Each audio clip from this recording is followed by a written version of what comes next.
السلام عليكم ورحمة الله تعالى وبركاته. مرحبا بكم في شبكة الجيريا ماكس. معكم واحد من الناس. لقب برابط الشبكة هو www.algeriamax.com.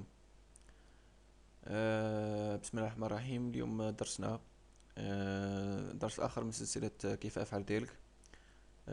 سؤالنا اليوم يقول: كيف أقوم بتحديث برنامج الأفيرا يدويا؟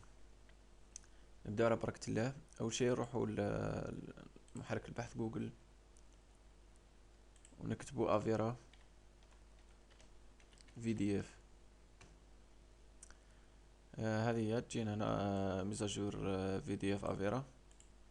نضغط عليها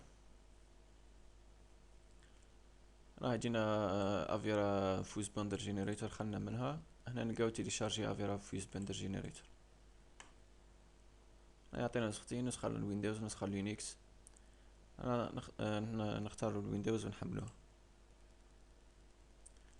الحجم طبعا مش كبير، 871 كيلو بايت.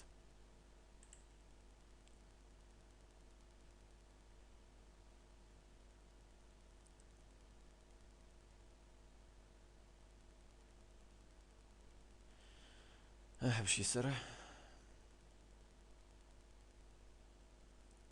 خلص نضغط على open folder. هذا هو البرنامج اللي حملته. كليك يمين ونختار extract here. هذا هو افيرا فيز بندل جين وين 32 انجلش. نضغط عليها مرتين نلقاو 3 ملفات. نضغط على فيز بندل مرتين. هنا البرنامج راح يبدأ في تحديث في تحديث قاعدة البيانات. يقوم تحميلها. راح تستغرق وقت. انا نقوم بتوقيف الفيديو والرجوع اليكم عندما ينتهي التحميل. رجعنا لكم. التحميل انتهى. راح تلاحظوا باللي قام بكتابة ملفات ومجلدات جديدة. عندنا هذا الملف، ايضا عندنا مجلدين تامب وانستول. احنا اللي يهمنا اللي في مجلد انستول. ندخل مجلد انستول راح نلقاو ملف زيب اسمه VDF فيز باندل. هذا هو الملف الخاص بقاعدة البيانات.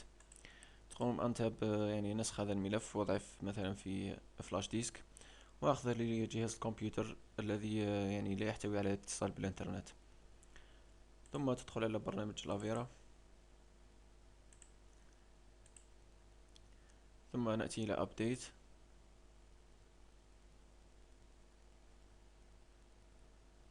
هنا عندنا مانيوال أبديت، نضغط عليها ونروح المكان اللي فيه قاعدة البيانات انستول. هذا هو هذه قاعدة البيانات الخاصة بي. نضغط على اوبن.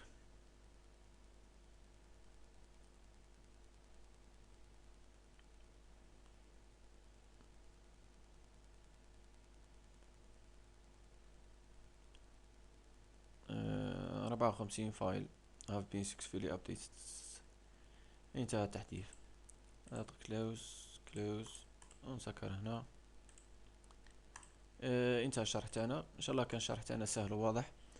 كالعادة اي استفسارات جات تركوا الموضوع. كان معكم واحد من الناس من شبكة الجيريا ماكس، والسلام عليكم ورحمة الله تعالى وبركاته.